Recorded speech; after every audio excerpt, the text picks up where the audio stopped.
திறமை இருக்கு. எனக்கு என்ன பைபிள் தெரியும், எனக்கு என்ன ஜெபம் பண்ண தெரியும், எனக்கு தந்தானே துதி போன பாத்திர பாட்டு கூட எனக்கு தெரியாது, அல்லேலூயா கீர்த்தனை பாட்டு எனக்கு தெரியாது அப்படின்னு நான் வாங்கிட்டு இருக்கேன்.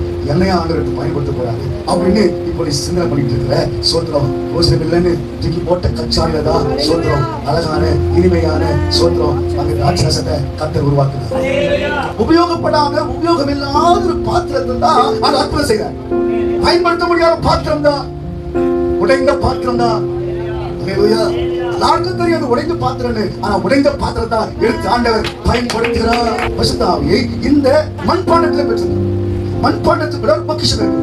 அப்போ இப்ப நான் சொல்றேன் உடைஞ்ச பாத்திரம், நம்ம உடைஞ்ச பாத்திரம், உடைந்து போன பாத்திரம். அப்போ பாத்திரம் உடைஞ்சிச்சுன்னா அது வெளியே என்ன வரும்?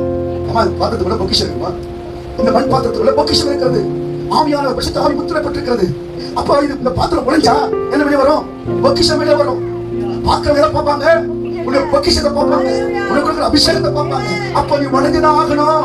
அநேகருக்கு நீ பயன்பட வேண்டுமானா நீ உடைந்தாக வேண்டும். நீ உடைந்தாதான்